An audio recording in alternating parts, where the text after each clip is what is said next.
talking to my wife and everything. So all good. Well, I think more than anything, just jumping back into the conversation and what we were discussing the other day, something I'd love to pick up on. We were talking about constraints and constraints on behavior and how information and information from coaches is also a constraint. And that's going to Yeah. shape the way the athletes engage with information in the world around them. Tell me a little bit more about how you are using or are hoping to use your research and what you've been doing for years and years in the field as a practitioner. Tell me a little bit more about what you are going to be doing in your doctoral research.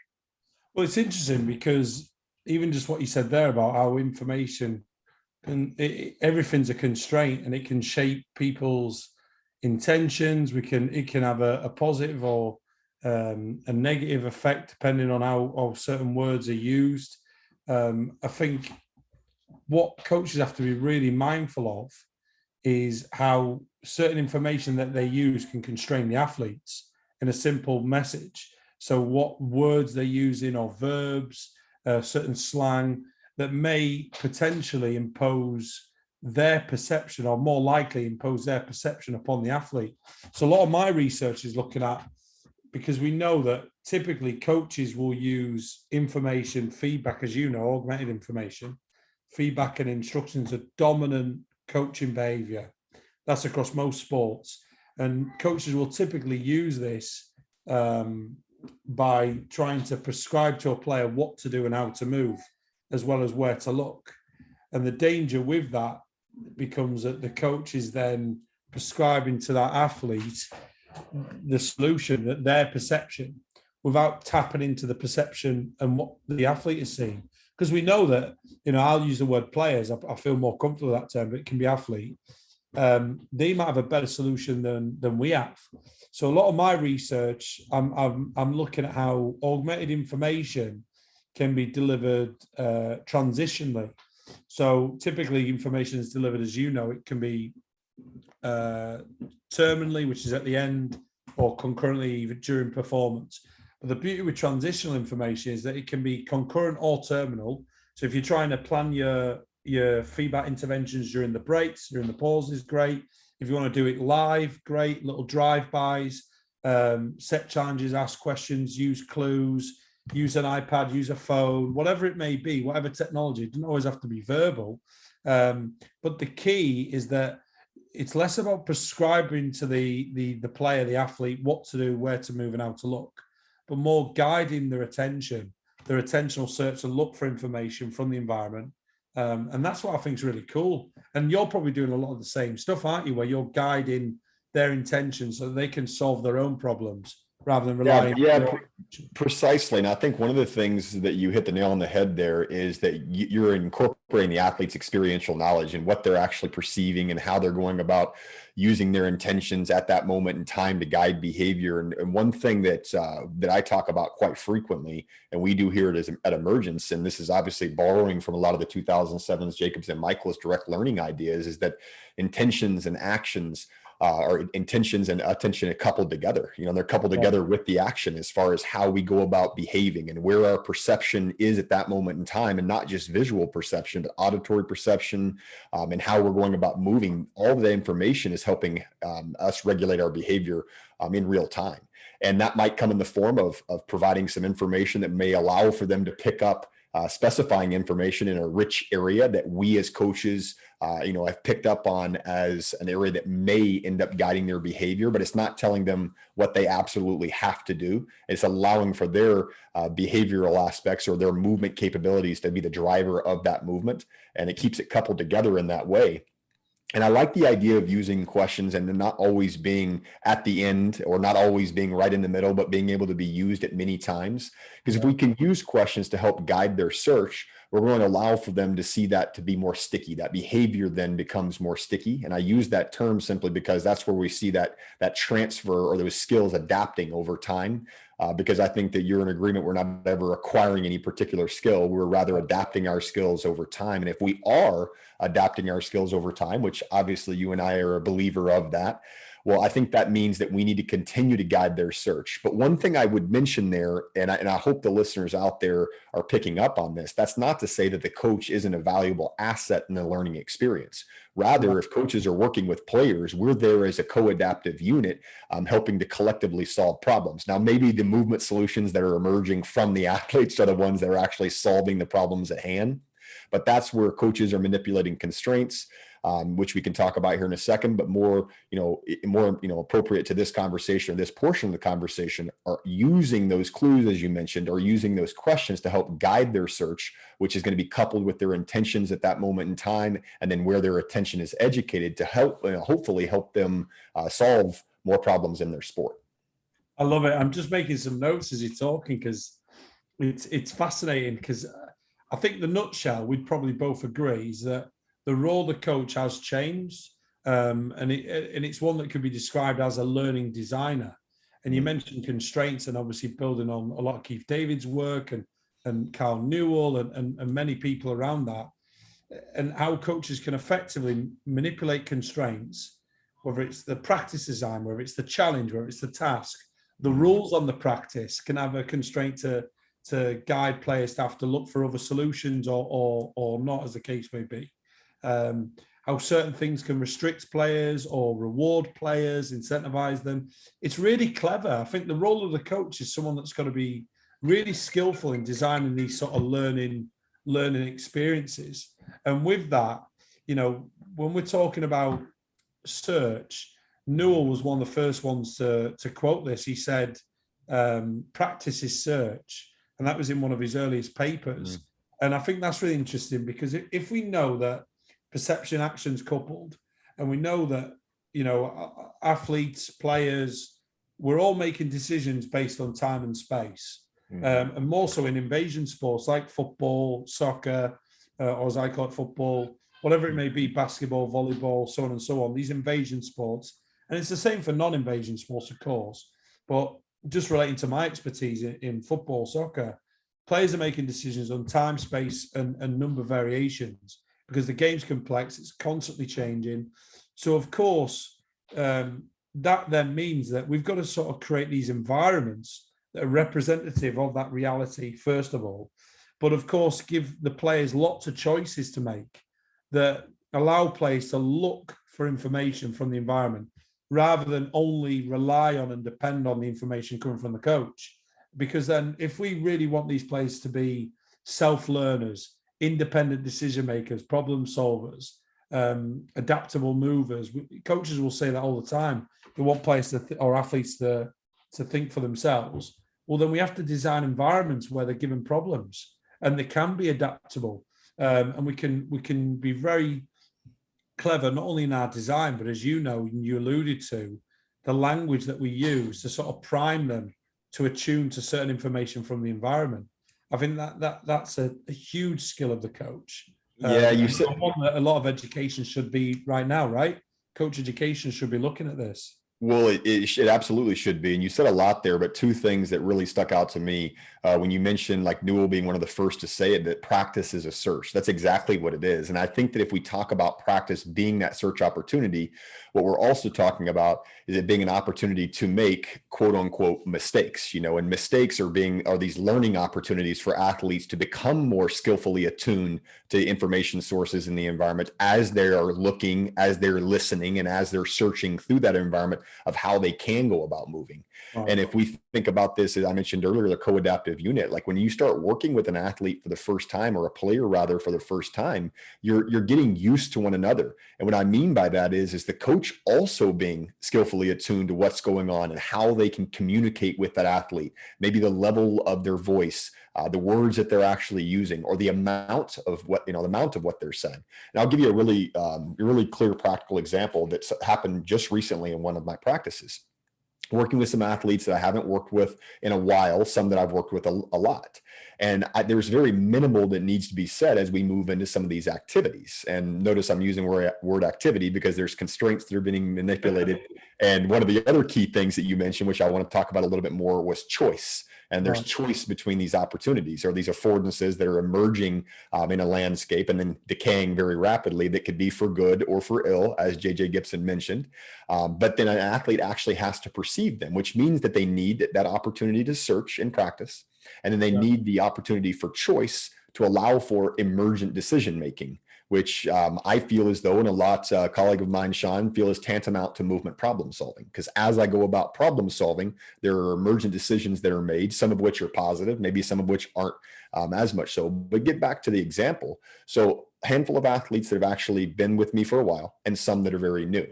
So the task is laid out or the activity is set. There's a mention of kind of what the objective is, what the intention may be, or what we're trying to do in this particular task. And then off we went. Well, as you could tell, you saw some freezing of the degrees of freedom, and probably at the system level, but specifically at the motor level, a lot of these younger athletes. And a couple of repetitions unfolded, and one of them walked up to me and he asked me, like, so I'm needing to do this, that, and the other. And I said, well, that's going to be up to you. The objective is to try to move the ball past this particular line without getting a firm two-handed tag off. And obviously I'm talking about American football. And he said, oh, okay. And I said, other than that, you have your space limits, you have the down and distance that's there. And then they're also wearing helmets at this time, which is limiting or changing, I should say, their auditory and visual search, just because the task, the task constraint has been manipulated in the form of wearing a helmet. And so he said, oh, okay, that makes more sense now. But what that told me is it told me that I needed to be even more clear for some athletes to what the task intention was. And I may have needed to say it in a different way for particular athletes. They may have needed more at that time, is my point, than some of the other learners that have been with me.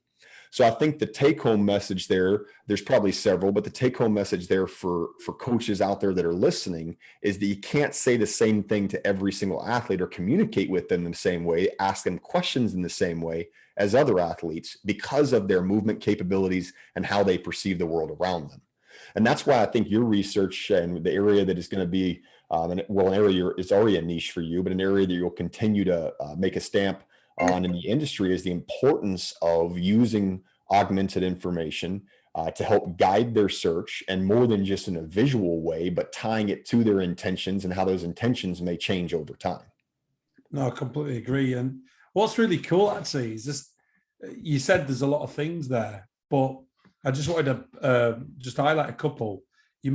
First of all, for me, it's the individual. So everything you've said there, it's very individualized, right? So whether we're talking about practice design, whether we're talking about feedback, whatever it may be, everything's individualized. It's based on developing the individual based on their needs and their wants. And I think that's so clear. And obviously that's rich in terms of nonlinear pedagogy, where the athlete, the player, is at the center of everything that we do. And that's a change in the dynamic. You mentioned about the importance of perception and just coaches knowing what to look for. And I think that's a huge skill, isn't it? And I'd be interested to know how you've sort of done this just in your own work, because for me, one skill of the coach is being purposeful in their observation, identifying the right opportunities for potential action, and when's the right moment to potentially offer feedback or not, and go on that journey with the athlete. And that's a big one, going on the journey with them, rather than, I'm the guy who knows everything, I'm going to tell you everything, or I'm going to very much joystick this or whatever, because actually they might discover something that we didn't know. And we're almost like we're just this observer, aren't we? We're like, wow, I didn't think of that. It's a great idea. What do you think about this? And I'm very keen on coaches being very flexible in the language. So of course there may be times where you might have to be direct in your instruction. It is a continuum, but typically what we want to try and do is, we need to know that every athlete has a unique movement signature. And what we mean by that is that everyone's different. Their style is different. Their identity is different. So of course, if we know that, we've got to be very playful in how we interact with them, because we need to almost, less about me prescribing my solution and even sometimes demonstrations. I'm demoing with an athlete, but my body's different to yours, right? In terms of everything, body type, everything. So, and our style is different. So I think we've got to lean more on the edge of tapping into the genius of the athlete. How can they operate in their own genius? And use language, going back to this stuff that I'm doing with my PhD and the stuff that you're doing at Emergent. How can we guide their search, but also develop them in such a way where they're given clues? So we're not telling them what to do, but we're almost tapping into their uniqueness, if you like, where they can become more adaptable. And an example in that in football might be, how can your pass eliminate 2 or more defenders? You know, if I want to focus on passing and how we break lines with a pass, it doesn't have to be pass. It might be how can you break a line with your action? How can we play forward quickly? It might be for a dribble, it could be whatever it may be, you know. Right. You're not telling them what to do. And sometimes you may have to narrow that focus where, you know, in my first example, it was a pass, but I'm not saying what they need to do, because they might decide, oh, I've got to play over, or actually I'm going to have to stay on the ball in order to create the pass. Or so they're going to look for that information, which allows them to problem solve. And I think that's the key there, you know. Well, in doing so and in asking that type of question, and I know it's obviously going to change depending on the situation, but as using that example and asking that type of question, you're allowing for them to pick up invitations that are maybe inviting at greater levels of strength. And it's something that they actually have perceived that maybe you didn't perceive, because obviously you move in the world and perceive the world differently than they do, as you mentioned before. But by asking that question, you're helping educate their intention and attention to an area that allows for choice. And it allows for that movement genius, I believe is how you mentioned, or what you said there, which I think is unique. I've not heard that before. And then you also mentioned the word signature, and I think you would agree with this, but signatures, right? Because it's a continually evolving skill over time. And I think that part's the crucial piece. To answer your question, and I love it because that's a big one. Like, when do I step in? And all the listeners are like, you know, there's probably one time. No, there's not one time, and it's obviously very, very context dependent, such as a sport. But I will tell you, there are certain themes for me. I think for some of you out there that have seen me coach in person, and for those that have not, and you hear me oftentimes, you're like, well, gosh, he's probably talking to him all the time. And that's actually not the case. I actually say less during a practice. So my pedagogical voice in a vocal way actually drops a bit. Now, that's not to say I don't get up in front in personal sometimes, but generally I'm a lot quieter throughout practice, and I allow the task manipulation, the environmental manipulations. If we're changing the time of the practice, I allow that to be louder than my actual pedagogical voice. So that's number one. So I will allow the manipulation of constraints, and I do a lot of like short notes. And so during a session, sometimes I'll do it, but a lot of times as soon as the session is finished, I will make notes on whenever I was making mentions of certain things. And the reason why I do that is I take a lot of video during practice as well. So whenever I'm doing video analysis, I have a better grasp on why that particular solution may have emerged. So let's say it's a functional or a non-functional solution to meet the nuances of the problem. If there was a functional solution, what about the dynamics there were something that allowed for that individual to successfully solve that movement problem? And then trying to unpack it from their actions and what they did versus just their verbal reasoning, number one. And then if it's non-functional, it's not like I jump in right away and I'm saying something to them necessarily. Okay, I'll give you 2 different examples. So let's say, I have an athlete, we're out on the field, and he has a nice release point, and then at the catch point, the sun hits him in the eye, he drops the ball. I'm not jumping on him right away because he dropped the ball whenever we're obviously changing the way the pass is coming in relation to the sun. But then let a couple of more repetitions unfold. And if it's something that's similar that's occurring, either I'll walk up and say, how do you feel as though the sun is going to affect the way in which you're able to track the ball in air? You know, it's not saying like, hey, obviously you dropped the pass, or hey, the sun's going to be really bright, it's going to affect your, affect your gaze and affect what you're picking up. But it's just drawing attention to it to where he's maybe more sensitive of the environment coming out of his catch point, maybe a little bit, or coming out of the break point a little bit earlier. That way he's able to get his head around, get his ears around, he's hearing and seeing more. So he's picking up more information from a visual perspective that allows him to track the ball as it's moving. Maybe it's for him, maybe it's provoking him to chat with his quarterback about, the timing of the pass, something that's a little bit different, but it's not driven by me telling him what to do necessarily. It's more providing a little bit of information there that would help guide what he could go about doing to successfully solve subsequent problems. And some coaches may say, well, gosh, that's probably a really slow process. And maybe sometimes it's slower. It's very nonlinear, but it's also, in my experiences, it's a lot stickier, meaning I'm seeing then those actions emerge in sport, those emergent tendencies of perceiving and acting, or intrinsic dynamics. They're emerging in a way that's more functional. And we start to see this, and to borrow from a good buddy of mine, Sean Mishka's movement toolbox is starting to shape and expand over time, because they have interacted with, to your point, what you mentioned earlier, a wide breadth of problems and movement problems. So I'll close with saying, for me, it's about documenting kind of when the interactions occurred, maybe the frequency of them. And it's not like I'm counting them saying, well, 5 was too many, 4 is not enough. It's more just seeing kind of the tendencies that are occurring from a coaching perspective, along with analyzing film and seeing, could I have potentially said something there as a coach that could have educated their attention and intention to a particular area? Did I let it go too long? And that's the $1 million question, man. I don't know if there's a perfect answer, like how long is too long?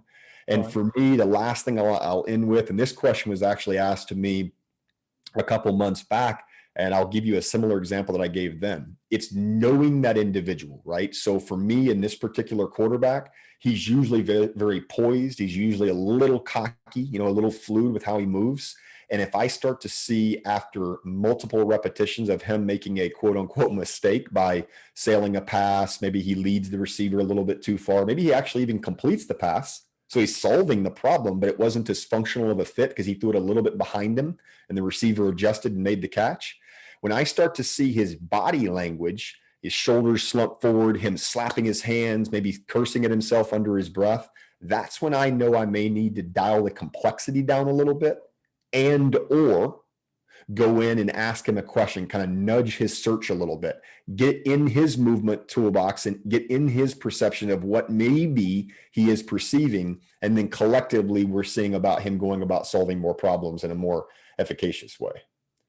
I love it. There's so much there that you said that, any coaches that are listening to this, not just people in academia, there's so much there, because it's a great reflective tool, right? This even conversation for a coach to be able to look at the environment, the fact that you're note-taking, you're using analysis to guide your interventions and how you work with players. It depends based on each individual, so it's very much individualized. There's so much there. And I think the importance of reflection, the importance of using note-taking to be more specific in your feedback or purposeful in your observation. One of the things that I was thinking about as you were talking was, in this model that I'm sort of creating with my PhD, which is this transitional learning model, one of the first principles is 3. One of them search, another one is discover, and then the last one is exploit. And in that first search, it's exactly what you've talked about there, where you're making him aware of certain things, whether it's the sun or wherever it may be, the wind or body contact from an opponent, whatever it may be. But then the important thing that you allowed for, athletes, players, they have to be able to have an opportunity to interact with the environment, experiment, explore. It can't just be, we ask them a question or we give them instruction or whatever it is, and then it's right, and then we give them more information and we keep stopping the practice and we keep jumping on them, and we're sort of overloading them with too much. I love how you said, you actually speak less, but when you do, it's quite precise. And I think that's a key, because they need to be able to have an opportunity to play. Play is so important. So for me, discovering information and then exploiting that information, and even the athletes going on that journey of reflection is key. And then lastly, I was just thinking, any coach, no matter what level of experience you are listening to this conversation, there's a real importance that they should almost go away and be inspired to create their own sort of coaching philosophy. What would your coaching philosophy look like in terms of methodology, in terms of how you want to give feedback, how you want to interact with players, how you want to design decision-rich environments? What would that look like? Because I don't think we spend enough time planning that and being really specific in understanding why. You were very good there, where you use something, and that could be in football, it could be defenders being aware of it, it could be a goalkeeper being aware of it, it could be anybody. But the detail for me is understanding the why. you're not just informing somebody, you're allowing that player, the athlete, to understand the clarity of what you're doing and why. And I think that's important for us as coaches as well. We need to know that. We need to plan for that in our practice design, our session design. Yeah, that's brilliant. That's brilliant. And I think the take home message from me from all that you said was twofold. Number one, it was as a coach being able to walk away, and I needed to hear this as a young coach. I needed to hear it. I had to hear it a bunch of times. It wasn't just once or twice. Like, I needed to hear it's okay for me as a coach to allow the athlete to explore and allow that athlete to play, because in doing so, they're gaining a better understanding and a knowledge of, to borrow from Gibson, their environment. And because of that, they're going to become more sensitive to it. But that doesn't mean as a coach, I can't step in, and whether it's manipulating a task constraint, by having them put their helmet on, whether it's a space, manipulation, or whether it's just changing the time of practice or changing the surface in which they're interacting on, if that's appropriate, like that's also coaching. And by doing that, that allows for this like awesome dialogue to occur between the players and the coaches. And then together, we're actually doing something that's really meaningful. And I think that the other thing that you said, which I think is crucial when we think about like how we attack this or why it's purposeful, like the why. One thing that we talk about a lot at Emergence, it's in our course underpinnings, we talk about it through the Movement Academy, is a session planning and reflection tool. And some coaches may think like, oh, or you're prescribing something. And it's actually the furthest thing from the truth. It's actually softly assembling something to where it's kind of a skeleton, a framework that's put together, but things can change as we go. And quite frankly, they should change. And that could be the task that's designed, the amount of goes that they have at that particular task. It could be if I'm like, okay, ideally, if I see X amount of non-successful solutions, I want to step in and say something or educate their intention and attention at this moment in time. But it's just like softly assembled to where we as coaches have to stay on our toes, and we have to be aware. We're observing from many different angles, and we're allowing for repetitions to unfold where maybe we don't say anything for a while, or if we've said something, kind of making a note as to why or what emerged from the solution there, because that's the key bit that I think is really important for coaches to hear. It's not just what they're verbally saying back to you. While it could be still very important, it's also what their actions are telling you. So I think that that's fantastic. And what we'll have to do more often is hop on these little coaching conversations and just kind of chop it up, because for me, it's like whenever you go into something with really, I don't want to say no direction, because obviously we knew it was going to be a coaching conversation. When you don't have guiding questions, it actually makes for a more fruitful experience for me, because I learn a lot in the process about you and about me. Yeah, well, it's funny you say it, because there was a word you used before, which was organic, before we hit the record. And if we're being true to what we believe in and the research, it's got to be free flowing, hasn't it? I just love how just what you just said there. It's interesting because it's important to plan. You need to know what you're looking for. For me as a coach, I need to know what I'm looking for. And what does it look like when it goes wrong, as well as what it could look like when it goes right. But don't be, married to that only way or whatever. Because there's too many coaches who they have that session plan and then they literally coach that, and it's objective 2 and objective 3 and progression 4, but that it might not be based on the needs of the players, and they might not need to progress yet. And so for me, that's a guide. But as you said there's got to be flexibility, and it can change and it should change because there's a lot of factors that will emerge on the night, and that's where you can go on that journey a little bit. So I think that's really cool. And you mentioned something about, their response. I think this is really interesting because at the minute we have these sort of, we can ask guided questions, we can get answers from athletes. It's a great learning opportunity. And we'll often find that we'll learn a lot about that knowledge of, but we want to get better at the knowledge in and how they interact, right? And for me, I'm more fascinated in don't tell me, show me, because you can often get athletes who, they can regurgitate all the information because they've heard us say it, but they can't do it and they don't know why, or they don't know the relevance. So for me, I'm more interested in, as you were talking about, is show me, like, what does that look like? And then set them a challenge and let's see what they do. And they may come up with something better than what we had intended. And sometimes it's almost like we had the plan's gone out the window, we're going down this road, So no, it's exciting. And that's the key to allowing for ownership, right? Allowing athletes to come up with, and I use that term loosely, but come up with, coupled with the information that's specifying the opportunities, come up with their own solution that's Yeah. allowing them to move in dexterous ways and allow them to move in unique ways that we likely would have never foreseen them being capable of doing. And that was actually the freeing point for me, or one of the freeing points, was realizing that I wasn't the bearer of all knowledge. It didn't end with me. And that was really hard. It was really hard as a coach, because I was looked at like, well, you need to be the wisest person in the room as far as knowing exactly when to do what to do. And it was overwhelming. And I think that any listeners out there that work with athletes on a regular basis, like, you're probably sitting there going, that's kind of exactly how I feel. Well, it was whenever I kind of relinquished a little bit of that control, and you've probably heard me use this a number of times, but it resonates well. It's like inviting athletes to their own party. And in doing so, we can just do much more collectively. And so with that being said, that's kind of how I view it. And let's hop on another one of these soon. Yeah, I should do it. And sorry, I keep going on because every time you're saying something, my brain's going. I think it's hard though, isn't it? That's the thing, that anyone who listens, there will be those that will be against what me and you are sharing here, because some might go, yeah, but that's easy said, but the DOC doesn't believe in that, or the technical, or the athletic director, or the whoever, the president. And it's difficult that the parent, whoever it may be, it's almost the importance of, and this could be another conversation, I guess, how you influence their perception. Because you mentioned something before, which is that this is still coaching, but some people might not see it as what traditional coaching is.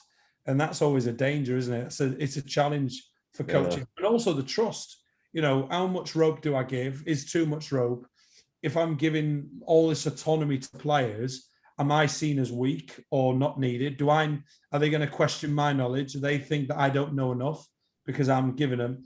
So I think this is where the coach has to be very skilled in how they do that, because there will be times where, of course, it might have to be tighter potentially. And it's like anything, everything's a balance. And it's not to say that this is bad and this is good and you can only do this and you can't do that. The skill of the coach is knowing, as you mentioned right at the beginning, what does the player need? What does the athlete need? And it's needs basis. And with this person, it may need to be a bit of this. With this person, it might need to be this. Sorry. It sounds like it. No apologies at all. I think for those listeners out there who know me, know that I could go all day long if I didn't have another meeting coming up. But let's do this. Let's pick up on that question for our next conversation. Let's do it. Top man. Cheers, man. Cheers. Sounds good. Right.